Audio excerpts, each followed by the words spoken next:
Bienvenue, bienvenue, bienvenue dans La Voix des Gemmes au cœur, le podcast où le sort vous est favorable. Redécouvrez avec nous la saga Hunger Games, chapitre par chapitre.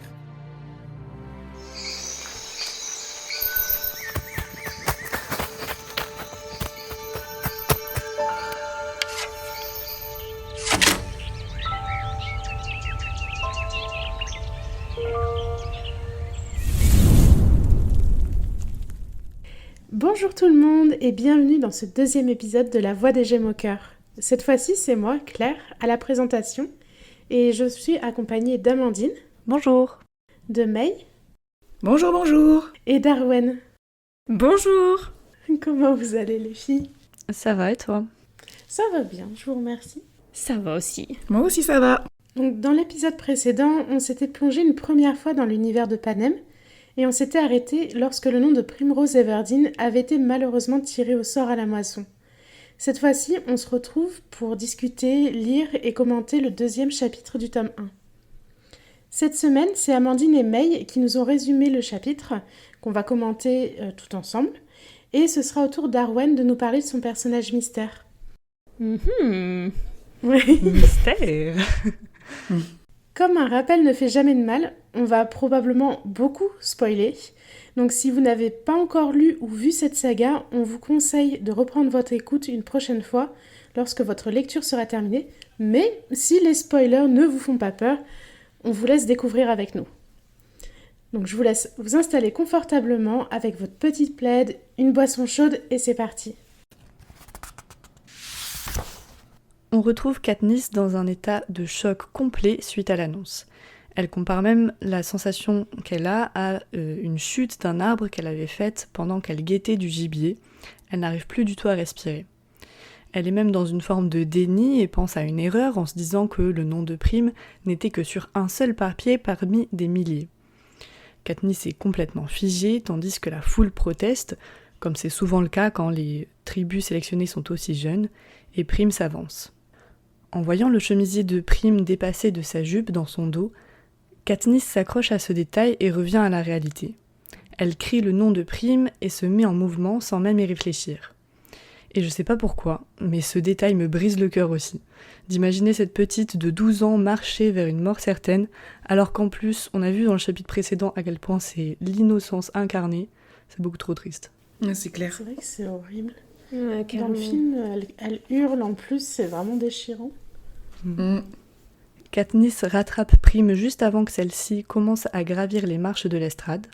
Elle la pousse derrière elle et annonce qu'elle se porte volontaire comme tribu. Alors là, moi, je me suis mise à la place de la mère de Katniss et je me dis, j'ose même pas imaginer son état. Vous imaginez, en 2 minutes, elle voit sa plus jeune fille se faire tirer au sort pour les jeux de la mort. Et après, juste après, elle voit sa plus grande se porter volontaire à sa place. Bon, tout ça après avoir perdu son mari dans un accident de la mine. Elle a pas une vie géniale quand même. C'est clair. Ça a l'air compliqué. Ça fout des frissons rien que de l'entendre. Comme elle avait déjà en plus perdu une de ses meilleures amies à l'époque, et même Haymitch, qui était quand même un de ses amis plus ou moins proches, elle l'a pas perdu, mais parce qu'il est revenu, mais c'est une vraie hécatombe autour d'elle, la pauvre. Oui, puis il est revenu pas dans un super état, donc c'est pas comme si, elle pouvait avoir du soutien des Mitch non plus. Donc là, tous les gens qu'elle aime partent les uns après les autres. Et puis avec ce moment-là, où dans le livre, quand elle dit « je suis volontaire », j'ai vraiment le film en tête où on voit Jennifer Lawrence qui sort de partout et qui hurle « I'm volunteer !» Avec Ça me fout les frissons. La voix qui se brise. Ah oui, elle a une voix tellement incroyable. La déclaration de Katniss apporte de la confusion sur l'estrade parce qu'il n'y a jamais de volontaires dans le 12. C'est donc ici qu'on apprend que dans certains districts, il y a souvent des volontaires, ce qui peut paraître paradoxal quand on sait ce qui attend les jeunes sélectionnés, mais pour certains districts, c'est carrément un honneur de remporter la moisson.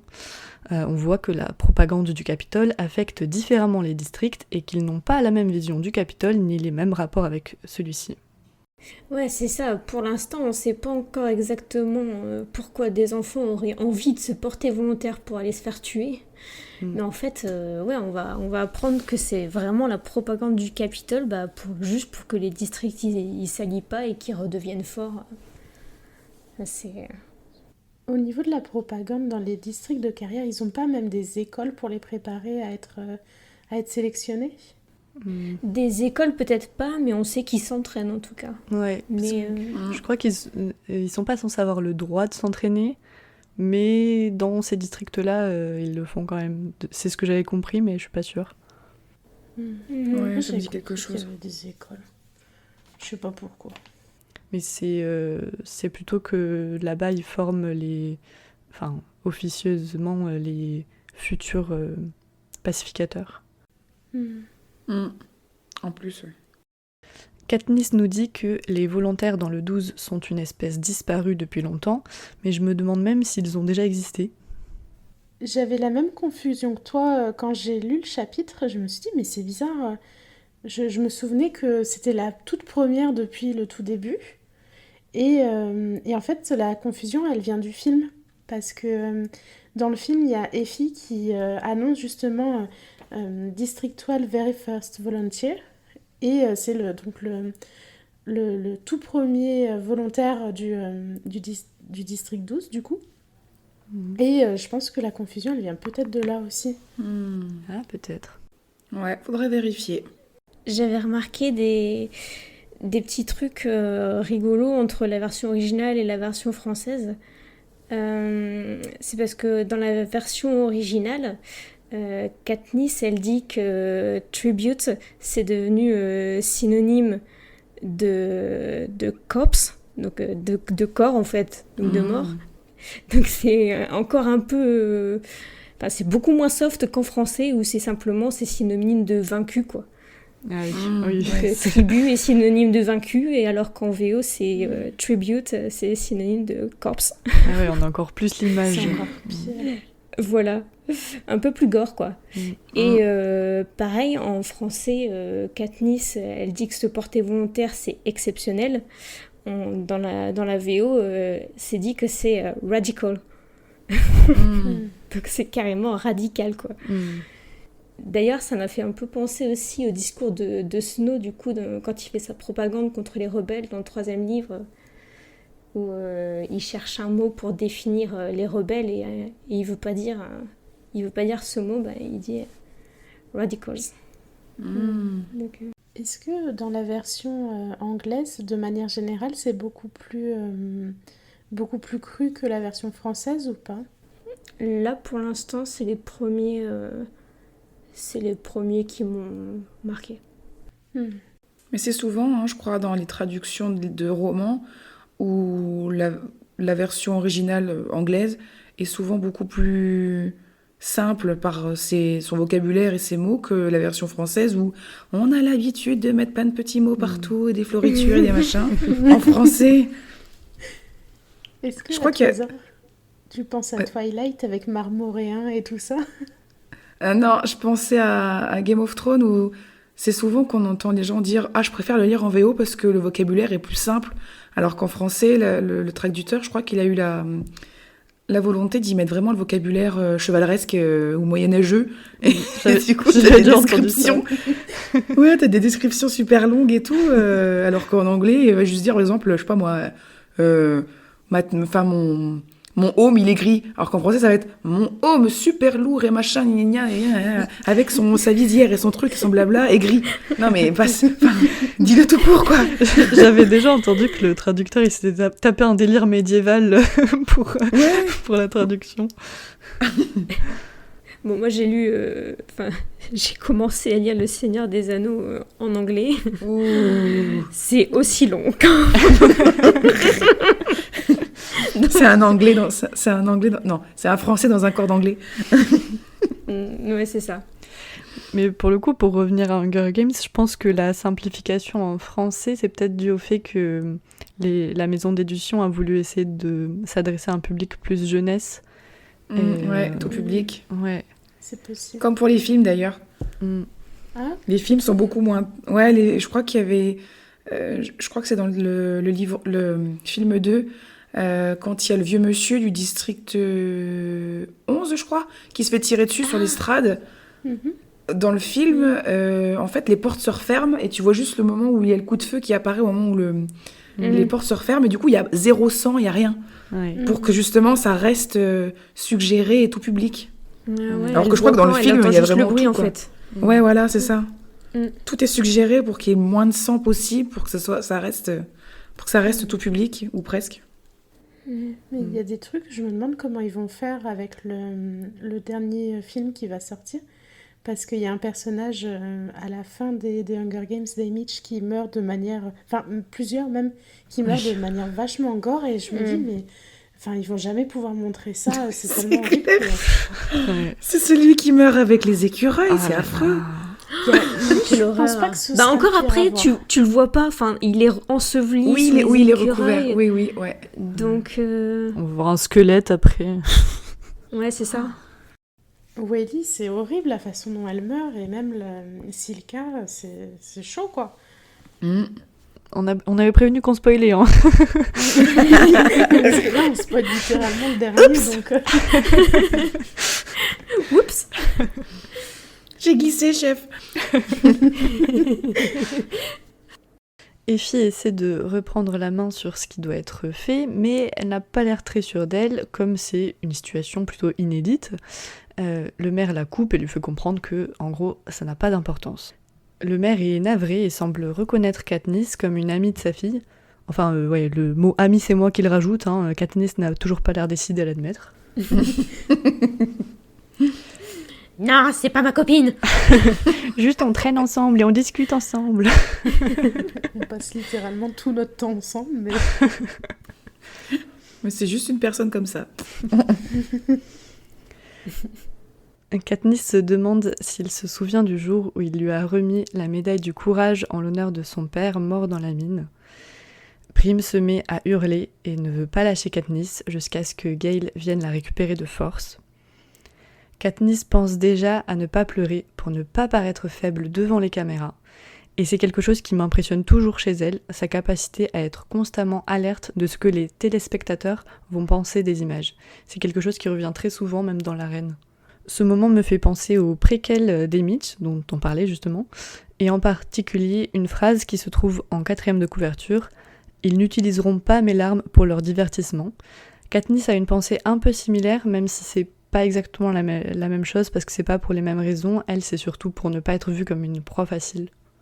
Ouais, moi, ce parallèle avec Haymitch, c'est vrai que ça m'a fait vraiment penser à Haymitch aussi en lisant. Et on se rend compte qu'en fait, dès le départ, ils sont pareils, en fait. Ils ont vraiment la même manière de penser. J'ai l'impression qu'Haymitch, il est un peu plus lucide sur tout ce qui se trame derrière au niveau propagande. Après, c'est peut-être un peu le thème du livre aussi, mais... Enfin, je sais pas. Il se rend plus compte des choses, quoi.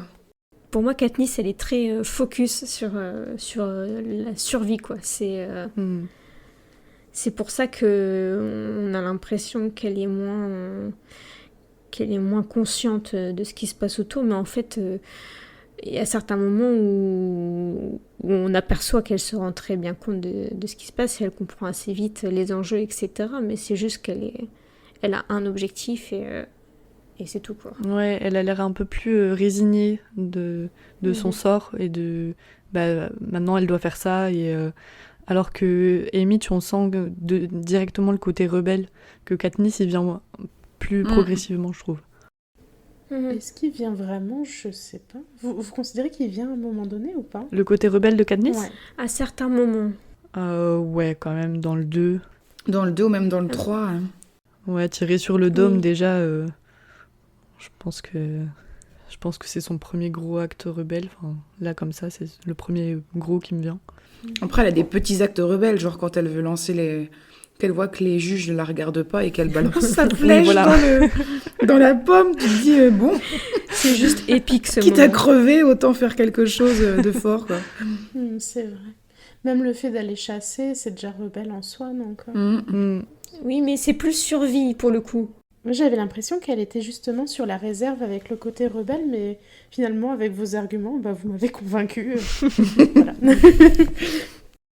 Gale finit par amener Prim auprès de sa mère. Pour moi, là, c'est l'un des rares moments où j'apprécie Gale. Et je tiens à le préciser parce que c'est rare. Et c'est vrai que là, pour le coup, ça aide beaucoup Katniss. Hein. Ouais. Et il comprend tout de suite qu'elle a besoin qu'il s'en occupe, quoi. Ouais. Je trouve ça assez fou que les pacificateurs la laissent faire. Enfin, le laissent faire. Dans le film, justement, il y a un passage, quand elle sort pour aller prendre la place de sa sœur, les pacificateurs la retiennent et il y a même des pacificateurs qui escortent les tribus qui ont été sélectionnées, que dans le livre, c'est pas du tout mentionné. On a l'impression que c'est vraiment... c'est les règles, on y va. Hein. Ouais. Et c'est une des grosses différences pour ce chapitre-là. Mm-hmm. Mais je suis d'accord avec toi, Arwen. C'est un des rares moments où Gale, il est bien. il fait Gale, 1 point. Le compteur va s'arrêter ici. Oh, c'est vache.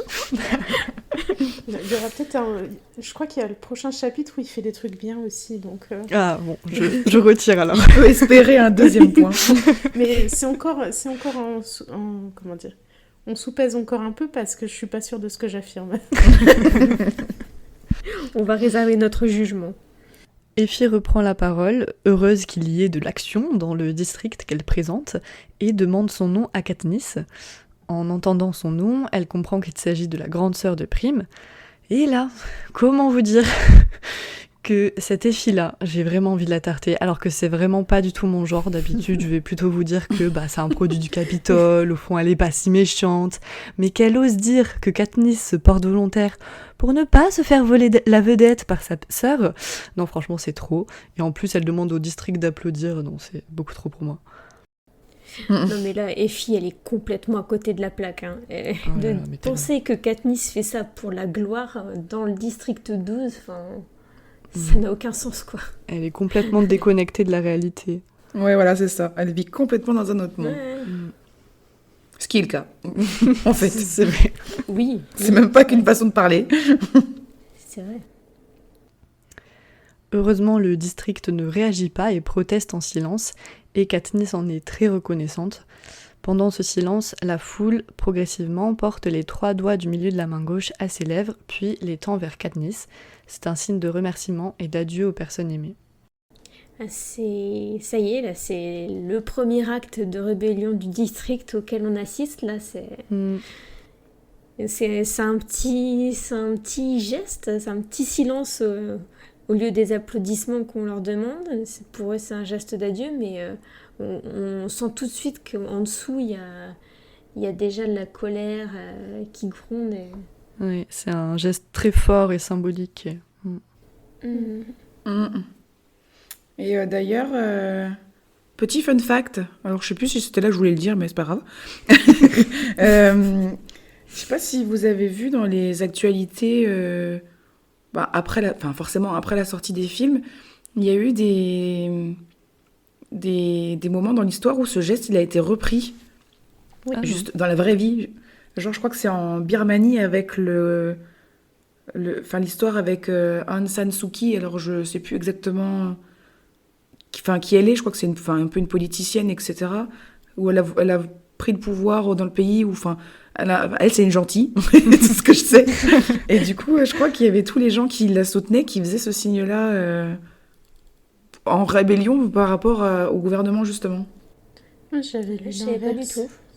Je sais pas si vous vous souvenez de la vidéo avec la dame qui fait son sport devant une caméra et derrière il y a le coup d'état qui est en train de se passer. Il me semble, si j'ai bien compris, que c'est le même événement et que justement les personnes n'étaient pas d'accord pour faire par rapport au coup d'état et que du coup ils faisaient ce signe-là. Mais je sais pas si t'es peut-être mieux renseigné que moi, c'est possible. Je sais pas.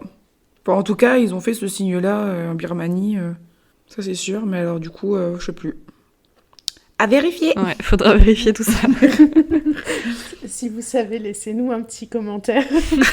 C'est clair. Et, Si vous habitez en Birmanie. Et sinon, je voulais vous dire aussi, tu le dis pas là, Amandine, mais je crois que c'est à ce moment-là où Katniss, elle dit, elle dit un truc qui m'interpelle. Elle dit parce que je ne pensais pas compter dans le district 12. Je crois que c'est par rapport au geste qu'elle dit ça. Et en fait, on se rend compte que Katniss, elle s'empêche constamment de compter pour quelqu'un, et du coup, elle s'attend à être inutile et à être, et à être personne pour les gens. Isolée, quoi. Ouais. Ouais, voilà. Elle s'attend tellement à ce que personne ne s'intéresse à elle que même là, en la soutenant silencieusement, elle est surprise. Ouais. Elle est, ah bon? Ah, je compte pour les gens? Mais meuf, tu les nourris. même avec le Rien mec, que ça. il se dit, il la connaît Mais oui. pas et tout. C'est incroyable. À chaque fois, t'as envie de lui dire, mais de la secouer et lui dire, mais enfin, mais réveille-toi. Bien sûr que tu comptes. De mon côté, j'avais fait un peu des recherches aussi sur le signe. Et déjà, est-ce que vous l'imaginiez comme dans le film ou pas quand vous l'avez lu? Pour celles qui ont vu le film après avoir lu. Parce que moi, j'imaginais pas ça du tout comme ça. Si, à peu près. Moi, j'imaginais ça un peu comme le signe, tu sais, quand tu fais 3 avec tes doigts. Et c'était pas du tout. Bah oui, parce qu'ils disent que c'est 3 doigts du milieu. Bah, j'ai du mal à dire, du coup. Mais non, en tout cas, dans ma tête, ils faisaient tous 3 avec les doigts. Et je me suis un peu renseignée, et peut-être au niveau de l'origine, c'est un signe qu'on retrouve beaucoup chez les scouts. C'est, je crois, arrivé au début du XXe siècle, ils ont commencé à faire ce signe-là chez les scouts, et c'est possible que ce soit un reste de ça. Oui, c'est vrai que ça se rapproche un peu. Mais le signe des scouts, je l'imagine pas avec les 3 doigts du milieu, moi, mais après, je suis pas calée en scout. Moi, je suis Non, pas je sais pas extrêmement calée non plus. J'ai fait une recherche rapide, mais... Et moi, j'ai une question débile. Vous arrivez à le faire correctement, ce signe? C'est vrai Moi, que ça c'est me dur. fait archi mal. Ça va. Du côté gauche, je peux pas le faire. J'ai trop mal au doigt. Le petit doigt, il veut pas rester en place. Ouais, il veut pas se plier, le mien, en fait. Ouais. Moi, j'ai plus de facilité à le faire avec la main gauche qu'avec la main droite. Ah, moi, j'irais mieux avec la main droite, pour Ouais, le moi coup. aussi. Ce qui tombe bien, parce que c'est censé être de la main gauche. Mais oui. Il y a eu tout Est-ce qu'on est tout en train d'essayer de le faire devant Oui. notre ordinateur? Non, mais... Et j'espère que les auditeurs vont le faire aussi. Oui. Essayez chez vous. Attention, cascade que vous pouvez reproduire à la maison. Non, mais c'est surtout que quand Amandine, elle a lu le descriptif des 3 doigts de la main gauche, j'étais là... Attends, mais j'y arrive pas. Je suis manchot de la main gauche. Ce moment poignant met presque les larmes aux yeux de Katniss, mais Haymitch choisit ce moment pour se faire remarquer, insulter le Capitole et probablement tout Panem devant la caméra avant de se casser la figure et tomber de l'estrade. Et Mitch, il en a plus rien à faire à ce moment-là. Après avoir lu le lever de soleil sur la moisson, bon, on comprend comment il en est arrivé là, quoi. Et en fait, il a plus rien à perdre, donc il peut se permettre de cracher sur le Capitole sans problème, quoi. Ouais, c'est exactement la réflexion que je me suis faite en lisant. C'est que les premières fois où j'ai lu le livre, je l'ai trouvé limite comique. En mode, mais qu'est-ce que c'est que ce clown qui vient bourrer à la cérémonie? Le truc hyper sérieux, l'autre, il est dans un état pitoyable.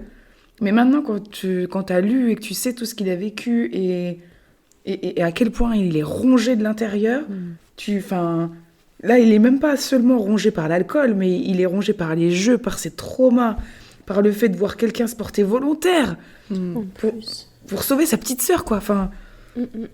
Il a vraiment tout. C'est la c'est la fille de son pote. Mais et oui. en plus de ça, elle ressemble à la... Louella. il lui trouve des similarités avec celle avec qui il avait été Louella. maçonné, justement. Ouais, et Louella qui considérait comme sa petite sœur, et là c'est pareil, il voit Katniss se porter volontaire pour sa petite sœur. Et qu'il appelle Sweetheart. Les deux, il les appelle Sweetheart. Je sais plus comment c'est en français, mais je sais pas d'ailleurs si c'est le même mot qui est utilisé en français, mais en anglais, il appelle Katniss et Louella Sweetheart. Au début, on a l'impression que c'est ironique avec Katniss, et puis finalement, on se rend compte que c'est un vrai signe d'affection, quoi, de sa part. Ouais. Et ça a une vraie signification. Il est incroyable, Haymitch. Personnage très tragique aussi. Katniss profite du moment de distraction provoqué par Haymitch pour laisser échapper un sanglot. Elle voit au loin les collines où elle était le matin même et repense à l'idée que Gale avait eue de s'enfuir. Mais elle ne regrette pas de ne pas être partie, parce que sinon, personne n'aurait pris la place de Prime. On n'a pas de monologue interne pour Katniss dans le film, et ils ont utilisé des procédés cinématographiques justement pour retranscrire tout son malaise, le fait qu'elle est vraiment très perturbée. On a la caméra qui est débulée, du coup, qui est penchée sur le côté au lieu d'être bien parallèle au sol. Elle tremble beaucoup, ce genre de choses. Je trouve que c'est assez ingénieux. Il y a beaucoup de plans dans le film qui sont faits comme ça et je trouve que ça retranscrit bien ce qu'elle ressent à ce moment-là. Oui, ça montre bien le malaise. La chute d'Haymitch n'était pas négligeable puisqu'il est carrément emporté en civière. Effie reprend la parole et annonce qu'il est temps de désigner le tribut masculin. Katniss s'apprête à espérer que ça ne soit pas Gale, mais Effie donne déjà le nom, Peeta Mellark. Et on ne sait pas encore pourquoi, mais Katniss n'est pas ravie de cette annonce. Peeta, qui est décrit comme étant de taille moyenne, trapu, avec des cheveux blonds cendrés, s'avance vers l'estrade avec un regard effrayé qui rappelle à Katniss celui du gibier. Effie demande s'il y a des volontaires, mais seul le silence lui répond. Et donc là, c'est le moment de se rappeler que Peeta a 2 frères. Et que, malheureusement, ils n'ont pas le même état d'esprit que Katniss. Ouais. Bon, il y en a un qui est apparemment trop vieux, mais le deuxième... Voilà. Et pourtant, il se porte pas volontaire pour continuer à vivre. Et bon, spoiler, il va mourir dans 2 ou 3 ans plus tard sous les bombes du Capitole. Après le Hunger Games suivant. Voilà. Alors que Peeta va survivre. Et bim. Un peu l'ironie du truc, quoi. C'est Katniss en plus qui dit de toute façon, même se porter volontaire pour un membre de sa famille, c'est hyper rare, quoi. Donc elle est vraiment... Katniss, c'est une rareté. Oui. Puis je pense aussi que le fait que Peeta soit plus grand que Prime, ça doit jouer aussi, peut-être. Oui, c'est sûr. Mais il n'est pas gâté niveau familial entre sa mère et ses frères, là. Ouais, on va avoir un sa mère, aperçu de sa mère juste après. On va voir ça. On en reparlera. Le maire procède à la lecture du traité de la trahison. On apprend que Katniss et Peeta ne se sont jamais adressé la parole, qu'ils ne se connaissent pas vraiment, et qu'ils se sont rencontrés qu'une seule fois, il y a plusieurs années. C'était pendant un hiver froid, juste après la mort du père de Katniss. On enchaîne donc avec Katniss, qui continue sa réflexion sur son passé. Elle raconte qu'à la mort de son père, le Capitole leur a accordé une compensation financière pour, je cite, « couvrir le mois de deuil ». Je trouve ça horrible que le Capitole mesure le deuil à un petit mois et un peu d'argent. Faut pas déconner non plus, allez hop, retourne bosser. Non mais sans rire. Non mais c'est ça. Mais sans blague. Enfin, déjà mesurer un deuil, c'est pas possible. Mais alors là, c'est un mois avec un peu d'argent. Surtout pour une perte aussi proche qu'un mari, quoi. Enfin, c'est oui. chaud. Oui, puis le seul qui rapportait des vrais revenus, je pense. Enfin, je crois qu'elle travaille aussi, mais de ce qu'on voit, l'apport financier du père était quand même beaucoup plus important, donc c'est pas rien. Et en un mois, tout doit être réglé. Donc, on ne sait pas combien de temps a duré la léthargie de sa mère, mais ça a duré bien plus longtemps qu'un mois. Potentiellement, j'ai une réponse. Alors, j'ai fait une petite estimation. Je dis ça comme si c'était un truc génial, alors que c'est horrible, mais... du coup, on sait que le père de Katniss, il meurt en janvier, et on sait que... au moment où Katniss, elle raconte son souvenir, elle commence à voir des pissenlits qui poussent, le premier pissenlit de la saison, et on sait qu'il commence à pousser à peu près à l'arrivée du printemps, donc mi-mars. Donc on compte au moins 2 mois et demi. Voilà. Oh, belle recherche. Eh bien, merci. Mais en tout cas, la somme, elle doit pas être faux folle qu'ils leur ont donnée parce que pour tenir que 2 mois alors que t'as perdu un de tes proches. Ouais, et en plus, j'imagine qu'elles se sont serrées la ceinture, toutes les trois. Mm, mm. Elles n'ont pas dépensé l'argent comme ça et ça a tenu 2 mois. Bah ouais. La dépression empêche complètement sa mère de se reprendre en main et de subvenir aux besoins primaires du foyer. C'est donc Katniss, alors âgée de 11 ans, qui s'y colle. Katniss fait preuve d'une très grande maturité et on comprend aussi pourquoi il y a autant de rancœur envers sa mère. Les courses, la cuisine, la gestion générale du foyer, bref, tout. Katniss fait tout pour que personne ne remarque la détresse au sein de sa maison et ainsi éviter le placement en foyer de Prim et elle. Je me suis posé la question de savoir si la mère de Katniss avait des amis, ou a des amis. Personne ne s'est inquiété de la mort de son mari. Personne ne s'est rendu compte que c'était Katniss qui gérait tout. Et alors pour ça, j'ai 2 pistes de réponse. La première, c'est que la mort du père de Katniss était accompagnée de plein d'autres morts, parce que le coup de grisou, il a tué plein de monde dans la mine de charbon. Donc potentiellement tous leurs voisins, en fait, qui auraient pu s'en inquiéter. Et je pense, deuxième piste de réflexion, que la seule amie de la mère de Katniss est elle-même au fond du seau, c'est la mère de Madge. Donc difficile aussi de compter sur elle. Ouais, en plus, ce qui expliquerait aussi la rancœur de Katniss, du coup, parce que pourquoi les autres s'en sortiraient mieux alors que sa mère, elle est au fond, quoi.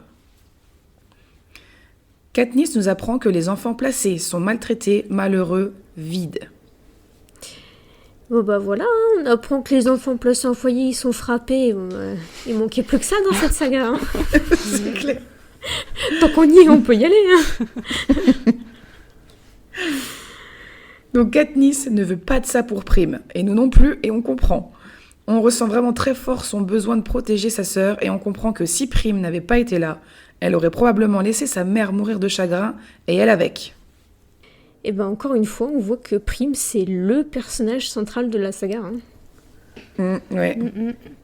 Bah, c'est le moteur globalement de toute l'histoire. Sans Prim, pas d'histoire. Ah C'est oui, ça. totalement. Et je rebondis un peu parce que tu nous parles du foyer communal avec les enfants. Et j'avais vu une théorie justement.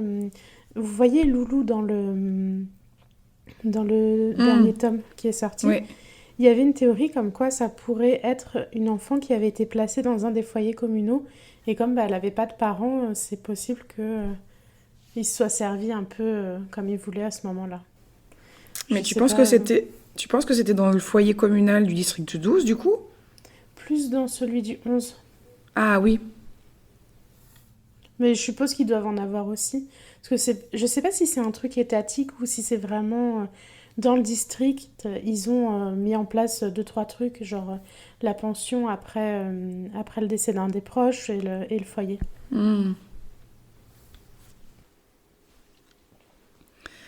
Malgré tous ces efforts, il n'y a plus d'argent et toutes les trois risquent de mourir de faim. Un seul espoir subsiste, tenir le coup jusqu'au 8 mai et signer pour 3 Tessera. J'aimerais revenir sur ce que j'ai dit la dernière fois, sur le fait que j'étais pas sûre que l'huile et le blé valent le coup pour prendre des Tessera en plus. Et je confirme ça, mais que dans la situation où Katniss va chasser et va subvenir aux besoins autrement, mais effectivement dans la situation où elle a 12 ans et qu'elle doit faire tenir toute sa famille, là je comprends beaucoup mieux l'utilité du blé et de l'huile. Voilà, je voulais juste revenir sur ça. Mais encore, si t'as rien à mettre avec ton huile, l'huile, elle te sert à rien. Un peu de gras. Ouais. Ça me fait penser à un sketch des nuls. C'est nul en plus. Je sais pas si vous avez déjà vu. C'est avec Valérie Lemercier où ils font l'école des fans. Et enfin bref, la gamine est un peu en mode maltraitée. Elle a la coupe de travers, machin. Et puis elle dit que sa belle-mère l'enferme dans un placard. Et elle lui dit qu'est-ce que tu manges ? De l'huile. Enfin, je sais plus, elle lui dit pas que de l'huile, mais c'est un truc genre je mange du maquereau. Ah oui, avec quoi ? Avec de l'huile. Elle fait la cuisine, Monique ? Oui, Qu'est-ce qu'elle te fait à manger ? de l'huile. Est-ce que tu sais, Audeline, qu'est-ce que tu voudras faire quand tu seras plus grande? Vider les truites. Vider les truites. C'est pas banal. Comme ça, je pourrais en manger plein. Avec des frites. Non, avec de l'huile. Moi, ça me fait penser, je sais pas si vous connaissez la stratégie de l'échec. Ça ne Non. me parle pas, c'est avec Jean-Paul Rouve, je crois qu'il y a Cadmerade et d'autres un peu de cette bande-là, il y a Dominique Farrugia, je crois. Et en gros, c'est la stratégie de l'échec, mais c'est très absurde et il donne plein de conseils pour échouer. Et un des conseils, c'est le matin, boire un grand verre d'huile d'arachide. Ça me faisait penser à ça. Quelle horreur. C'est horrible. Oh, quelle horreur. Mal s'alimenter est nécessaire à votre déséquilibre. Cela passe par deux choses. Des aliments difficiles à digérer et des aliments contenant des bactéries. Permettez-moi maintenant de vous donner 3 secrets qui vous apporteront la mauvaise hygiène que votre corps réclame pour atteindre le déséquilibre alimentaire et nutritionnel nécessaire au dysfonctionnement de votre métabolisme. Je sais, cette phrase n'est pas très claire, peu importe. Voici notre premier conseil. Le matin, boire un verre d'huile d'arachide. Bref, revenons-en à nos moutons. Moi, j'avais oublié que la date d'anniversaire de Katniss, on la connaissait en fait. Je savais pas. J'ai oublié Ça aussi. m'était complètement sorti de la tête. Même surprise que toi. Et aussi, elle dit tenir jusqu'au 8 mai. J'aurai 12 ans et je pourrai signer pour les Tesserae. Les Tesserae. Mais vous pensez que ça va aussi vite pour obtenir sa ration? Elle sous-entend que dès le 8 mai, hop, elle signe, elle reçoit les Tesserae. Moi, je me suis toujours dit que ça prenait du temps, que... Enfin, voilà, il fallait envoyer ça sûrement au Capitole, peut-être pour vérification, ce genre de choses, et qu'après seulement ils recevaient leur Tesserae. Et là, le fait de dire, ben, c'est le 8 mai, je signe, je reçois, ça sous-entend qu'il y a un hangar ou un entrepôt ou quelque chose avec plein de rations prêtes dedans, Bah, ça au sein du district. Ça m'étonnerait pas. Déjà parce qu'on sait qu'il y a le centre des pacificateurs, notamment dans le district. Et eux, à mon avis, ne manquent pas de nourriture. Donc je pense qu'ils ont de la nourriture là-bas. Mais aussi, je me dis, bah, ils savent bien que tous les mois, il y a plein de jeunes qui vont reprendre les Tesserae pour l'année suivante. Donc ça m'étonnerait pas qu'ils aient un stock en permanence. Ils sont tellement oppressés qu'il n'y en aurait pas un qui aurait l'idée d'aller braquer l'entrepôt. Je me suis dit ça, je me suis dit, mais si c'est sur place, vas-y, c'est toi.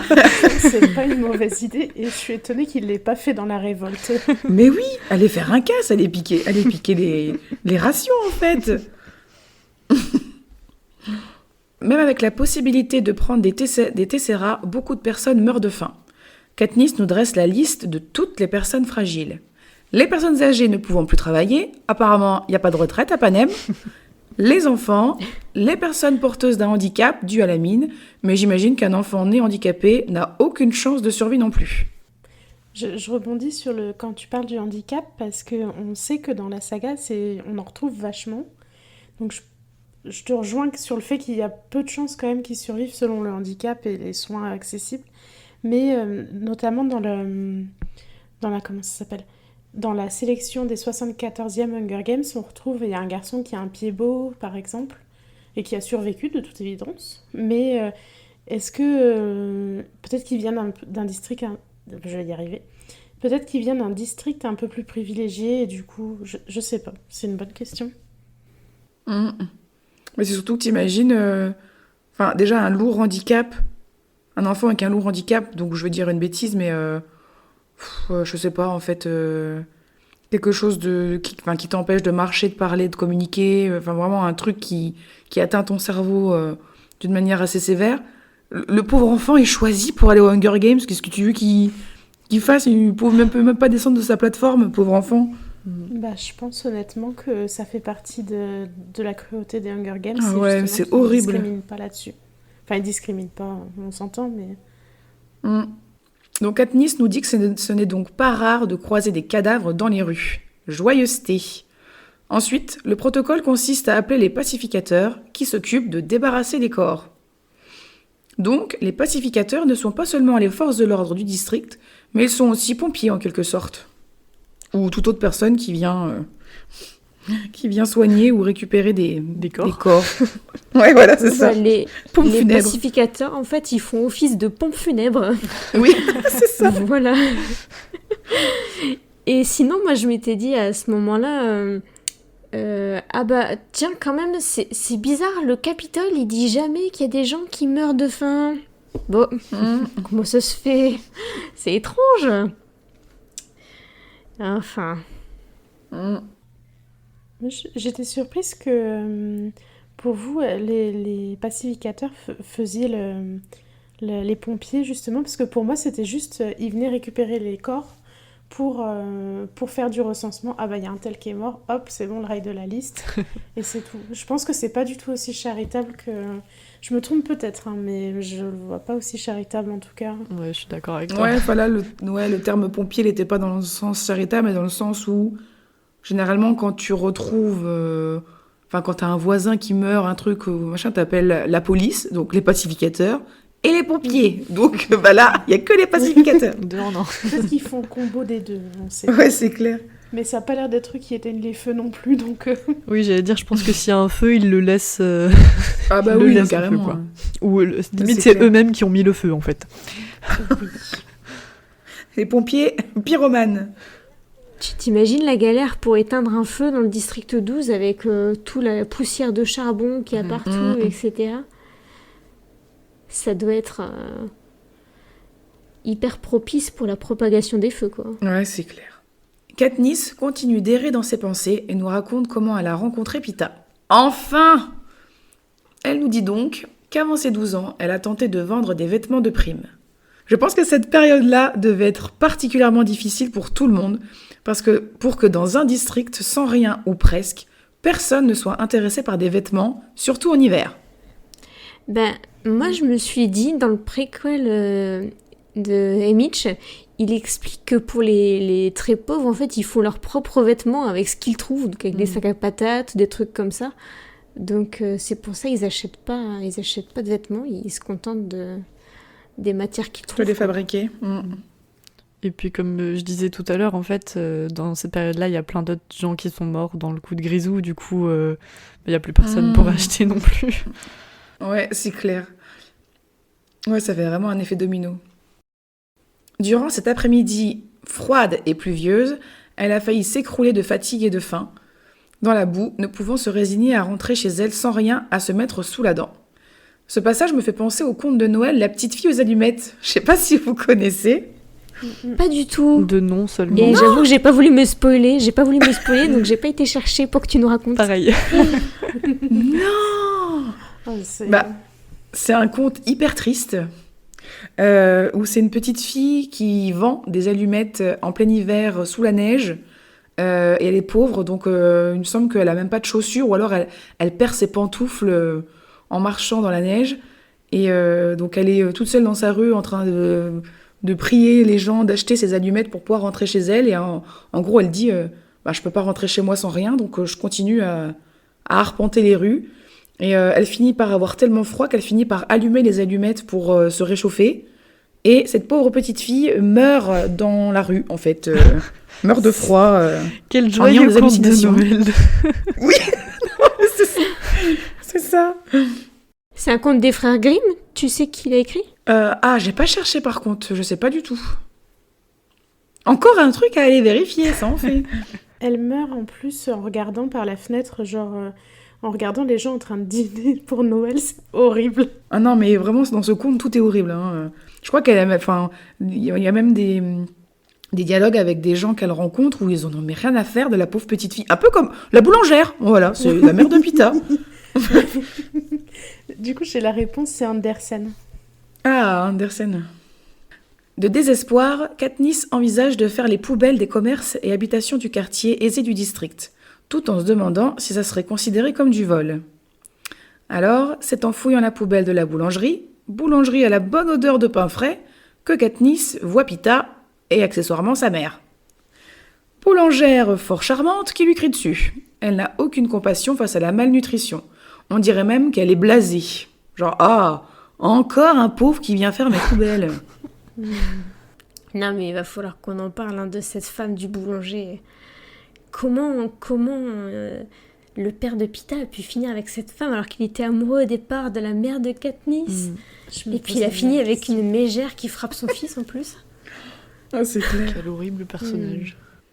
Ouais, il fallait bien un autre méchant. Il a l'air super pipou, le père de Pita, donc je comprends pas. Hein. Bah oui, c'est dingue. Bon, on en reparlera. Laissez ça de côté, on en reparlera. Ne bougez pas. En réalité, elle a déjà croisé Pita à l'école, mais cette rencontre-là est plus marquante, car elle est totalement vulnérable, faible et sur le point de mourir. Elle est si faible que ses jambes ne la soutiennent plus et elle s'écroule derrière un arbre, espérant presque les pacificateurs ou pire, la mort. Ou pire, de se faire renvoyer. C'est exactement ça. Faudrait revoir l'ordre de tes priorités, Katniss. Bon, quoique là, c'est dans le bon sens quand même. Hein. Elle n'a pas dit la mort ou pire, les pacificateurs. C'est à ce moment-là que le jeune Pita sort, sous les ordres de sa mère, jeter 2 miches de pain invendables, selon la boulangère.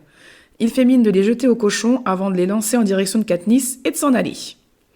Il est vraiment trop chou, ce Pita. Bon, maladroit quand même, hein, parce que lui jeter les trucs dans la figure, c'est pas top non plus.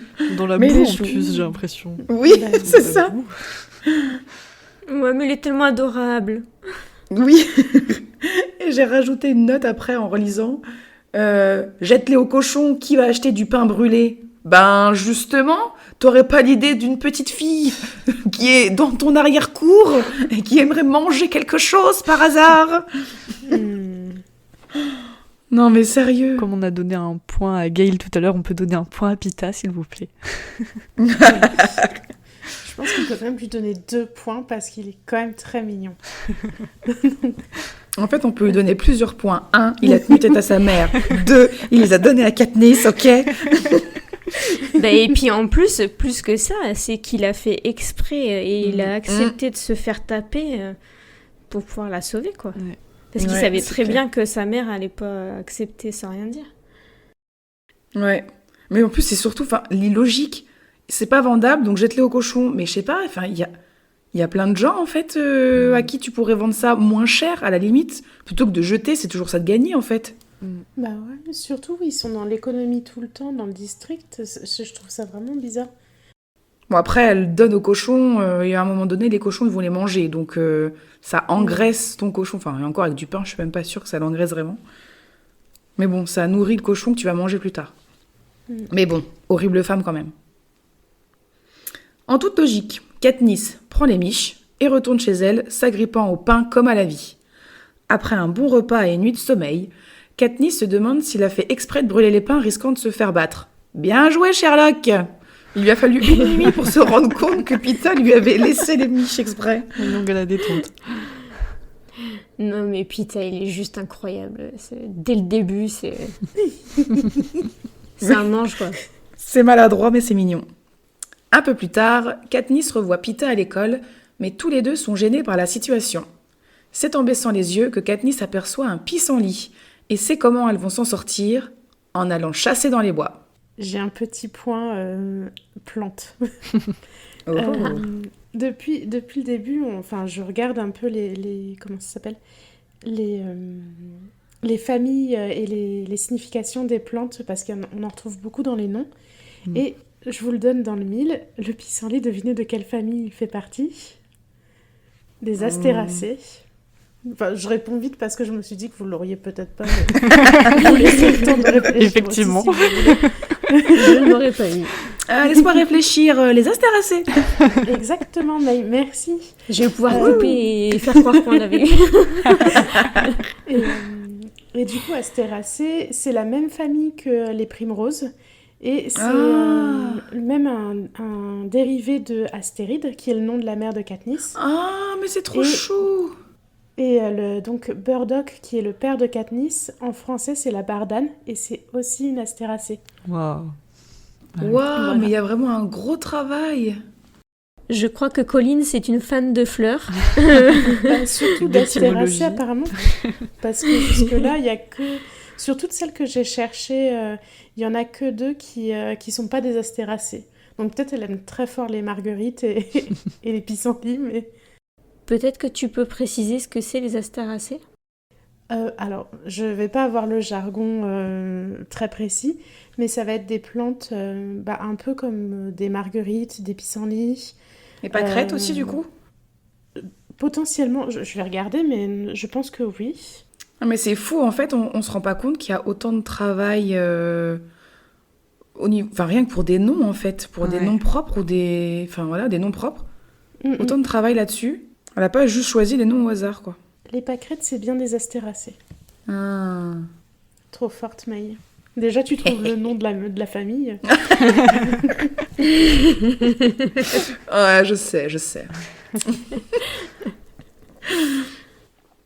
Et donc, avec ce fameux pissenlit vu par Katniss, on peut dire que Pita n'a pas seulement aidé Katniss à survivre quelques jours de plus, avec les miches, non. Il lui a donné de l'espoir, de la force pour retrouver ses esprits et trouver une solution durable pour sauver sa famille. Sans cette bonne action, Katniss serait morte ou alors elle ne serait pas devenue la survivaliste que l'on connaît. Bravo, Pita! Oui. Un point de plus! Tonnerre d'applaudissements, s'il vous plaît. Moi, ce que je voulais rajouter par rapport à Pita, c'est ce qui m'a fait rire, c'est au moment où elle le revoit à l'école. Et après, Katniss se dit que Pita, il la calcule pas, quoi.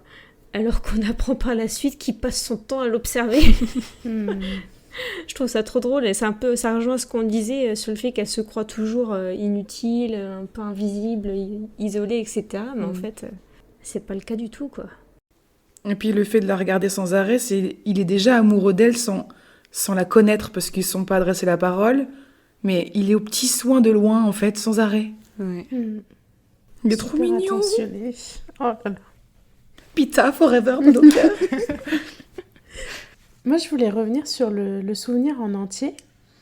Du coup, par rapport au film, dans le film, évidemment, on n'a pas tout le passif où elle va chercher à vendre ses vêtements, comment dire, que son père est mort. On a quelques flashbacks, on le comprend un petit peu de mémoire au début, on voit son portrait.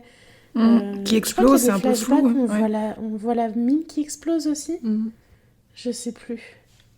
Mais il y a une scène un peu chelou dans le film où c'est sa cheminée qui explose avec le portrait dessus, non? C'est un peu bizarre, on comprend pas trop ce qui se passe, je trouve. Mais je crois que c'est ça, mais je crois que tu vois les mineurs entrer dans la... Je fais un peu de mémoire, donc je dis peut-être des bêtises. Mais de mémoire, on voit les mineurs entrer dans la caverne. Je sais pas comment... La mine. Pardon. On ne veut pas entrer dans la mine. La mine, il y a une explosion, ça balaye la cheminée et l'entrée de la mine, de mémoire. Je sais pas, moi je l'aurais plutôt... comment on dit? Interprété où on voit sa photo sur leur bord de la cheminée, je sais plus comment on appelle ça, un manteau, non. Manteau, je crois. Ouais. Sur sur le bord de la cheminée. Et c'est la cheminée qui explose, mais comme ils n'ont pas le temps de nous faire plein de plans différents, c'est vraiment, on a la cheminée, le portrait, ça explose, et c'est à toi de te dire, ok, c'est la mine qui a explosé, et son père était dedans. Comme si c'était un peu un rêve, un mélange de plein de choses dans la tête de Katniss. Et puis c'est un peu, il y a le côté symbolique aussi où ça prend pas dans le foyer, littéralement le foyer avec la cheminée, quoi. Ouais, c'est ça. Et du coup, pour revenir au souvenir en lui-même, on a un flashback quand elle serre la main de Pita dans le film, on a un flashback qui est pas super développé, où on la voit, elle est un peu KO sous un arbre, et lui, il lance un pain au cochon et un pain vers elle. Et si je me souviens bien, j'ai pas réussi à retrouver entre deux, mais si je me souviens bien, c'est un flashback qu'on revoit plus tard, mais plus développé, où on voit justement que sa mère, elle l'a frappé. On le voit vraiment en train de lancer les pains. Je crois que dans le premier, on les voit pas. Mais... Ouais, je me rappelle plus. Et je me suis dit que c'était quand même assez malin comme façon d'introduire le fait qu'ils se connaissaient. Parce que comme ça, on voit, ils se connaissent un petit peu quand même. Mais c'est pas tout de suite, oh là là, il a fait un truc de ouf pour elle, ça c'est un truc que tu découvres après. Et j'ai trouvé ça plutôt malin. Mais je trouve même le film est très bien mis en scène et il y a beaucoup de choses assez malines dedans. Donc je ne tarie pas d'éloges. Je trouve bizarre quand même que dans le flashback, dans le film, c'est les mêmes acteurs qui font cette scène-là, alors qu'ils sont censés être beaucoup plus jeunes. Et Ouais, du j'allais coup, le dire. Ça donne l'impression que c'est arrivé il y a 3 Pita, semaines. surtout, il fait pas très jeune. Ouais, alors qu'ils sont censés avoir même pas 12 ans, quoi. 12 ans, Je pense ouais. 11 ans, ouais. Mhm. Du coup, dans le film, si t'as pas lu le livre, t'as l'impression qu'en fait, ça s'est passé il y a 3 mois, Bah quoi, ouais, c'est le ça. fait qu'il lui balance le pain, alors qu'en fait, ça s'est passé il y a 5 ans, 4 ans. Ouais, c'est quand même pas le même contexte en vrai. Ouais. On finit le chapitre avec les doutes de Katniss sur Pita, ses intentions et surtout sur le fait qu'elle ne pourra plus tenter de le remercier. Bah, il serait peut-être temps, sachant qu'ils sont désormais adversaires et qu'ils vont devoir s'entretuer. Il lui reste un espoir, celui où un autre tribu éliminera Pita dans l'arène avant qu'elle ne doive s'en charger. Sympa, Katniss. Ouais, c'est tellement déchirant. Après ce qu'on vient d'apprendre de Pita, c'est tellement déchirant quand elle se met à penser comme ça. Bah, c'est surtout qu'elle se dit qu'elle n'a pas le choix, en fait. C'est soit lui, il meurt, soit elle, donc... Et surtout que ça se voit qu'elle est pas fourbe non plus parce qu'elle pourrait très bien lui faire le coup de « Ah, je te remercie, on fait une alliance, mais je te la fais dans le dos, tu vois. Elle est quand même assez loyale et... Elle est trop honnête pour ça. Puis on le voit, de toute façon, elle sait pas jouer la comédie, on le voit après. Oui, on va bien le voir. Elle sait pas simuler. Elle sait pas simuler.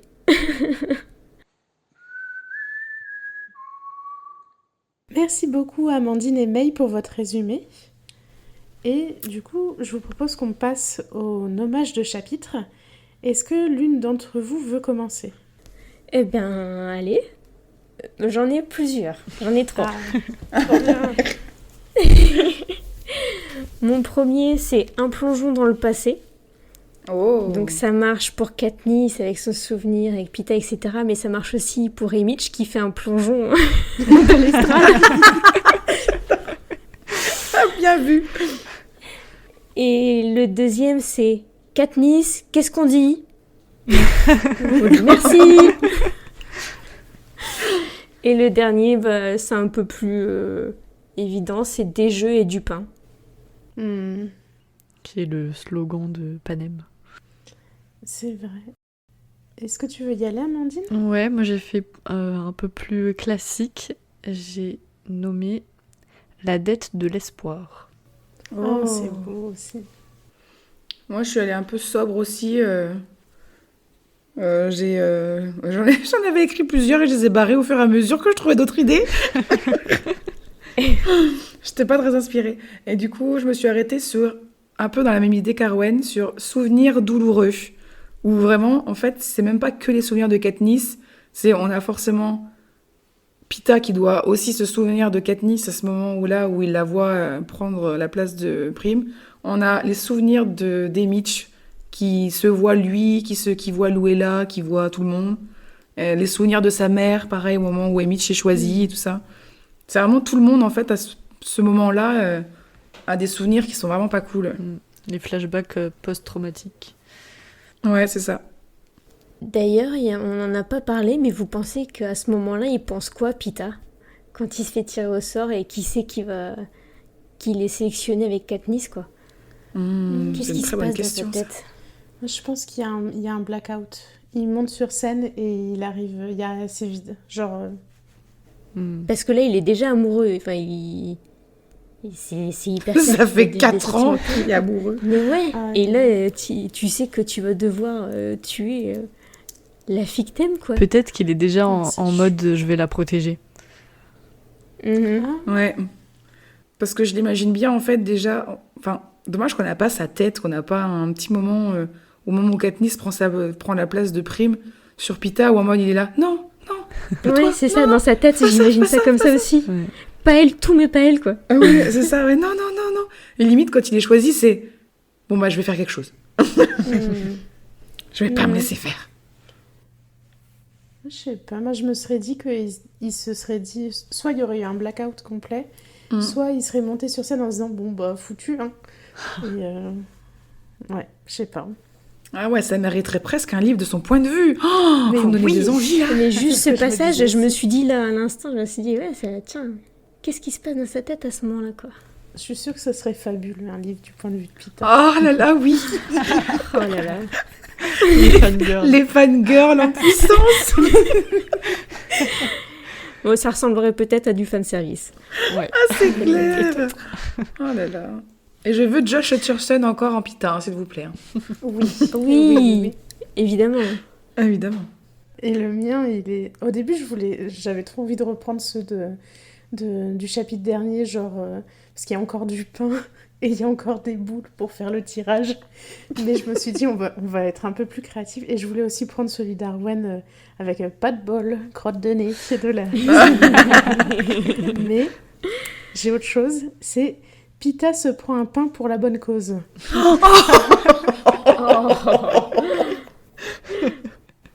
Voilà, je suis pas peu fière de ma trouvaille. Ben, moi, j'aime beaucoup nos titres de chapitres. Oh là Ils là. sont tous très bien à chaque fois, que ce soit dans la poésie ou dans la signification, ils sont toujours très chouettes. Dans l'humour aussi. Est-ce que vous avez un personnage ou un moment marquant dans ce chapitre? Oui. Je propose qu'on passe le personnage. C'est assez évident, non? Pas forcément. On est d'accord, non? Quand même. Si on le met pas là, on le met quand? Vous avez choisi. Pita. Mais oui. Ça aurait pu être Gale parce qu'il fait un truc sympa pour une fois et on a l'occasion de le mettre. Mais non, mais là, c'est le moment de Pita, c'est le moment clé de l'histoire, quoi. Donc si on le met pas là, on le mettra jamais. Le seul moment où Gale fait un truc bien, Pita il fait un truc encore plus incroyable dans le même chapitre. Comme quoi, il sert vraiment à rien, Gale. Non, mais c'est surtout... Là, franchement, je me fais de me taper un fou rire. On a eu un autre moment drama. Cette fois, c'est pas moi, c'est Arwen. Quand Claire t'a dit, bah, c'est peut-être pas forcément Pita. Et Arwen, elle a dit, oh, bah alors, si c'est pas maintenant, c'est quand?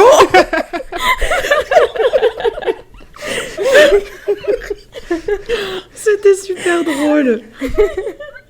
Donc, vous avez toutes choisi Pita, là? Non. Ah, Vous avez choisi Pita toutes? non. Shame on you. Je suis avec toi, Arwen. Moi aussi, j'ai choisi Pita.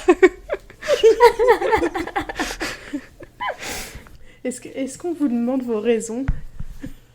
Ah bah moi, c'est ce que j'ai dit, c'est le moment clé de l'histoire, c'est... Voilà. Bah ouais, toutes les raisons qu'on a évoquées pendant le résumé, quoi. Et du coup, vous avez choisi qui? Je sais pas si tu veux y aller en première, May. Bah, si tu veux. Moi, j'en avais marqué 2. J'avais mis Prime pour son petit moment où, en fait, enfin, elle est un peu dévastée en mode « Oh là là, il faut que j'y aille, il faut que j'avance. » Et puis, du coup, elle prend sa respiration, elle prend son courage à 2 mains et hop, elle rentre sa petite queue de canard et elle y va. Et je me suis dit « Putain, mais petite gamine de 12 ans à peine qui est là en mode « Bon, ben, faut y aller, en fait, meuf, on y va. » Et j'ai trouvé ça trop mignon.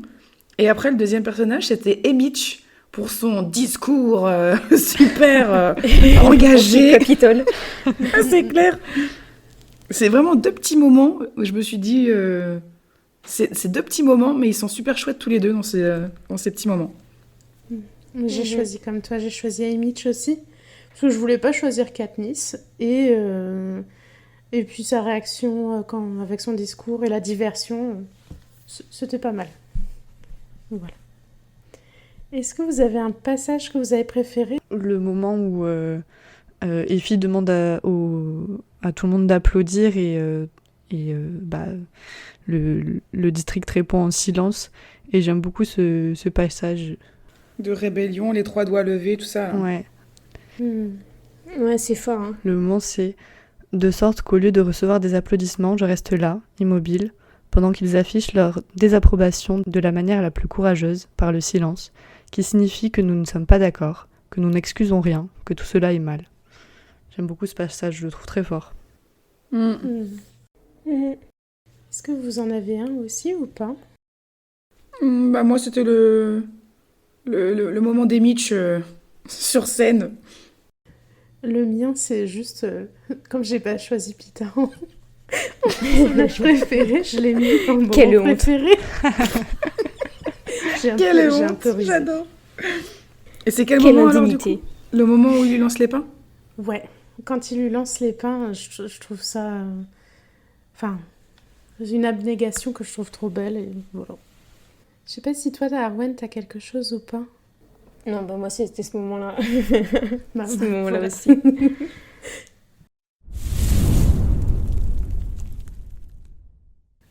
Et du coup, est-ce que tu as réussi à trouver un perso surprise cette semaine, Arwen, ou pas?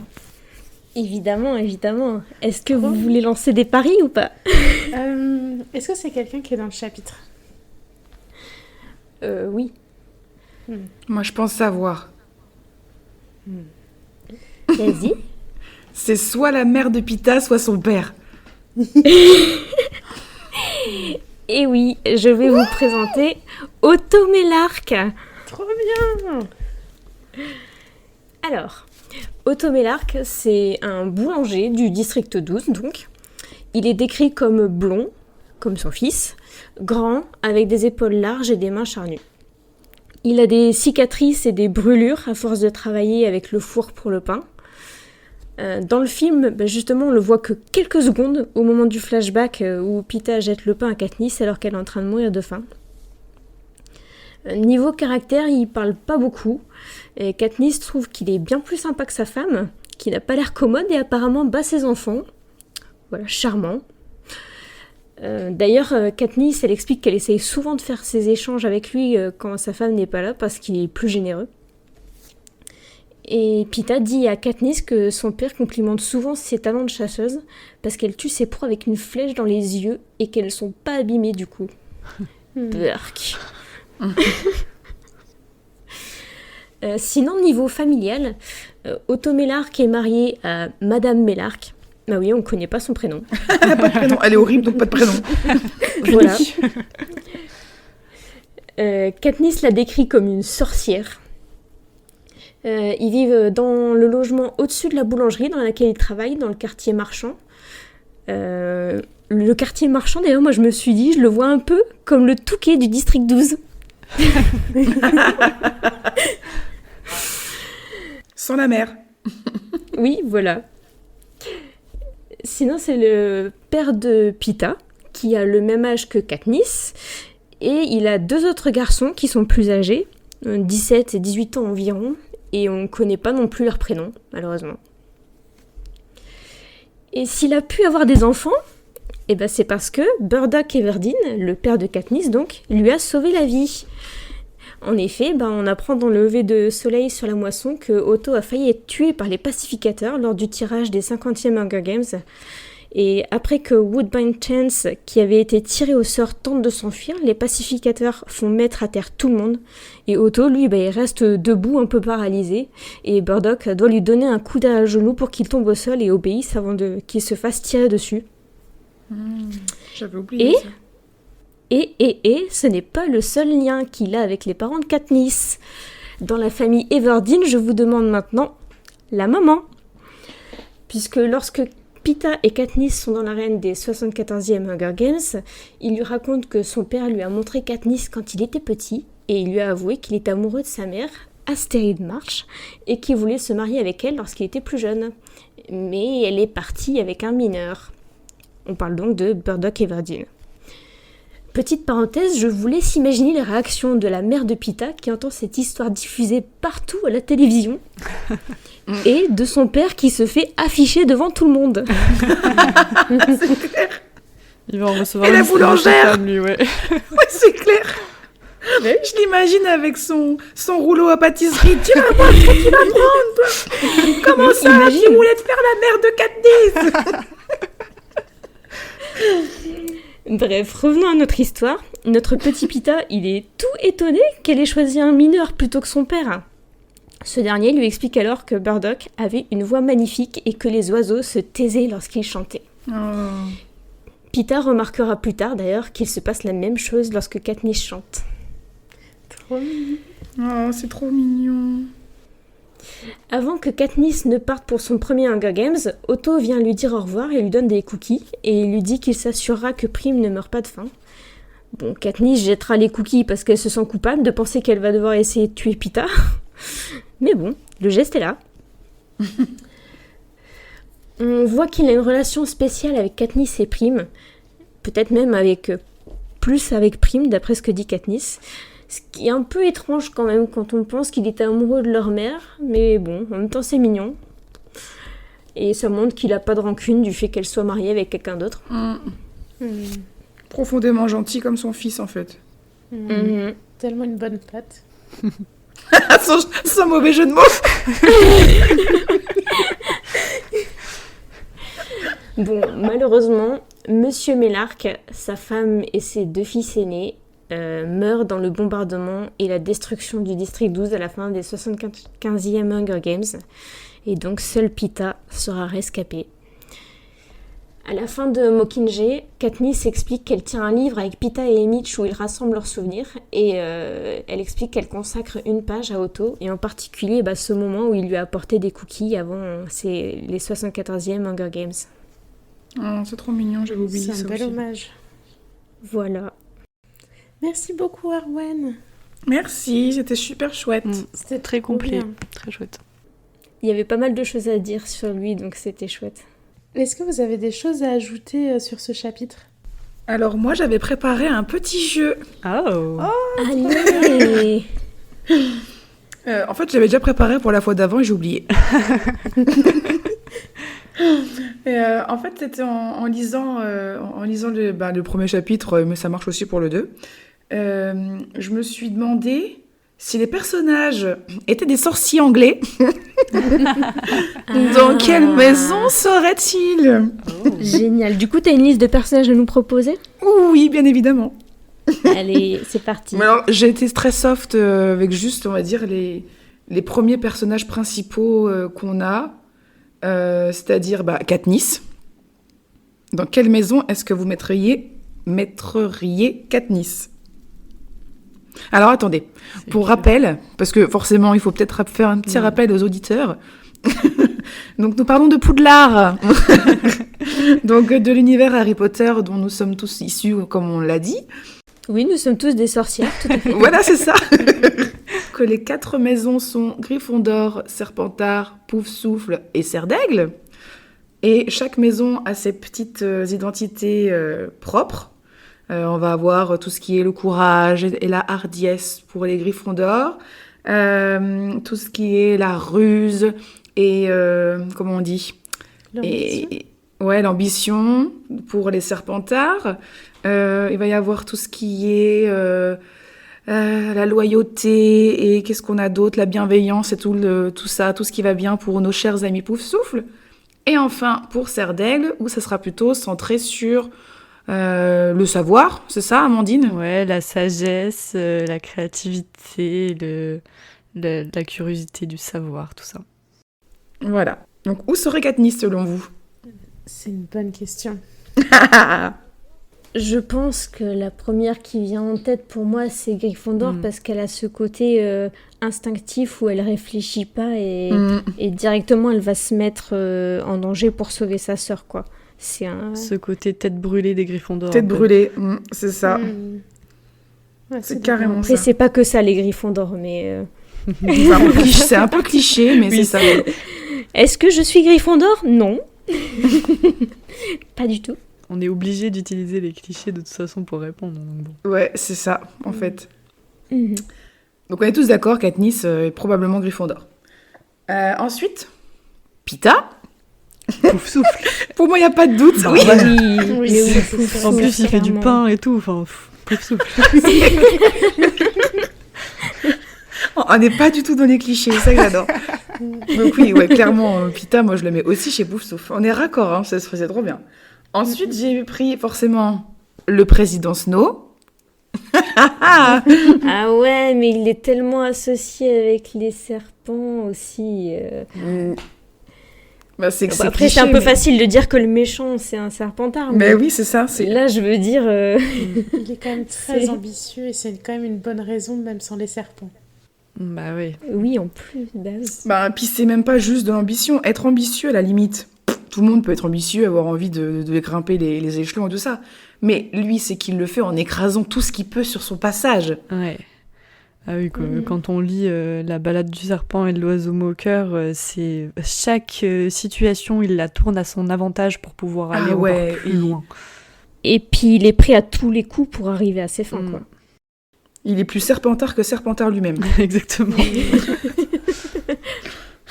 D'ailleurs, il me semble que c'est Ralph Fiennes qui va le jouer dans le prochain film. Je sais pas si ça a été confirmé. Je crois, ouais. Qui donc est l'acteur qui joue Voldemort dans les Harry Potter. La boucle est bouclée. Donc voilà, on est raccord.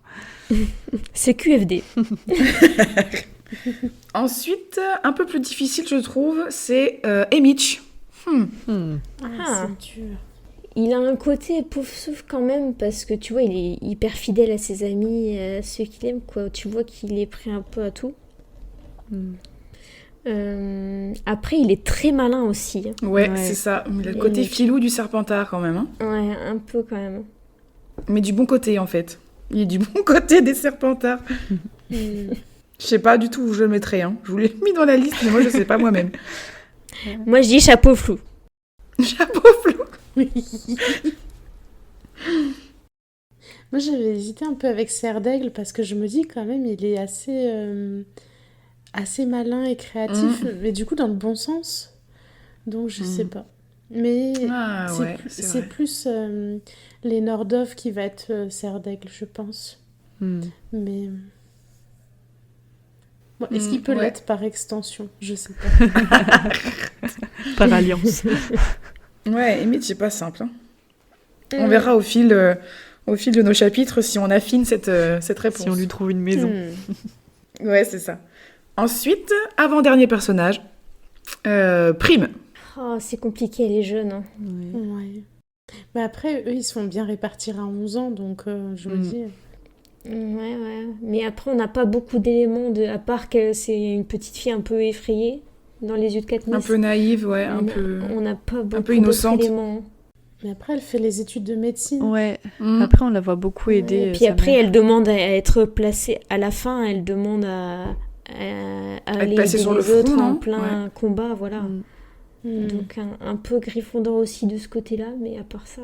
Moi, je l'aurais peut-être mis quand même chez Pouf Souffle, dans le sens où c'est vraiment pour aider les autres. Enfin, je suis d'accord. tout est bon pour aider les autres, Donc effectivement, elle a le côté courageux en allant sur le front, mais c'est même pas pour aller au combat tête baissée, c'est vraiment pour aller encore aider les autres sur le front. Ouais.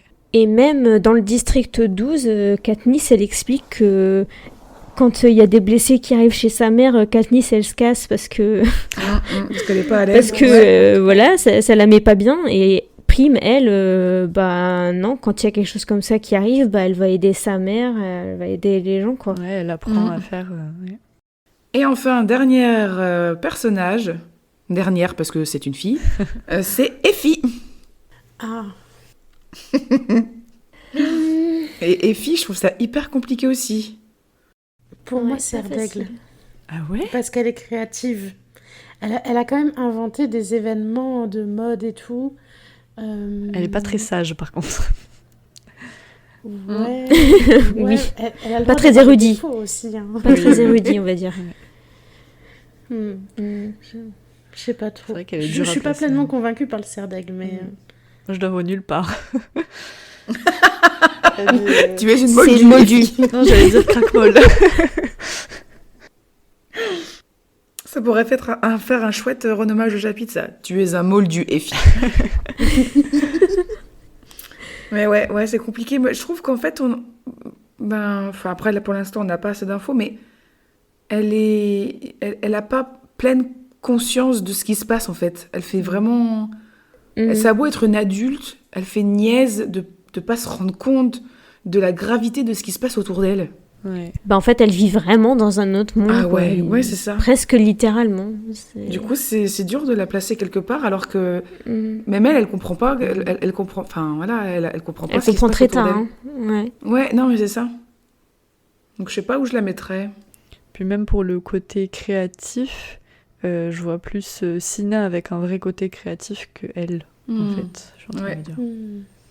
Je sais pas du tout où je la mettrais, cette pauvre fille. Bah, laissons-la chez les Dursley. Ouais. Voilà, c'était tout. C'était mon petit jeu. Merci May. Merci. C'était trop bien. De rien. Est-ce que vous avez autre chose à rajouter, les filles? Non. Non, moi non plus. Moi, je m'étais juste fait la remarque que Peeta avait quand même pas eu de chance parce que le chapitre d'avant, on avait critiqué Gale qui se plaignait que Madge, elle avait pas beaucoup de papier. Bah, Peeta, il en avait très certainement autant et il s'est quand même fait avoir. Ouais. Donc, Et Prime voilà. en avait encore moins. Ouais, non, mais c'est ça, il aurait mieux fait de se taire, Gaël. Mais oui, mais de toute façon, c'est Gale. Ça faisait longtemps. Résumons cet épisode. Peeta est formidable, Gaël est un con. En plus, j'ai commencé l'épisode par dire que Gale avait fait un truc bien et on finit. On finit par le lyncher quand même. Aïe, aïe, aïe. Bon, les fans de Gaël, ne nous en voulez pas, s'il vous plaît. Et venez nous expliquer, s'il vous plaît. Aïe, aïe, aïe. Si on a des commentaires pour nous expliquer pourquoi Gale est un mec génial, on les lira. Oui. Merci beaucoup les filles pour cet épisode. Comme la dernière fois, c'était très chouette de partager ce moment avec vous. Un grand merci à vous également, chers auditeurs, de nous avoir écoutés débattre sur ce chapitre. Vous pouvez nous retrouver sur Instagram ainsi que sur toutes vos plateformes d'écoute, mais vous pouvez également nous envoyer une missive interdistricte par email à lavoidesgemeauxcoeurs@gmail.com. Nous enregistrons les épisodes avec un peu d'avance, mais d'ici quelques épisodes, certains courriers pourront être sélectionnés pour qu'on puisse y répondre de vive voix. Tous les liens sont dans la description. Si ce podcast vous plaît, vous pouvez nous laisser des commentaires et en parler autour de vous. Ça soutient notre projet et nous donne du courage pour continuer. Nous espérons vous retrouver dans 2 semaines pour discuter avec nous du chapitre 3. Cet épisode vous a plu et on se retrouve au prochain. Réel ou pas réel? Au revoir. Au revoir. Au revoir. À bientôt.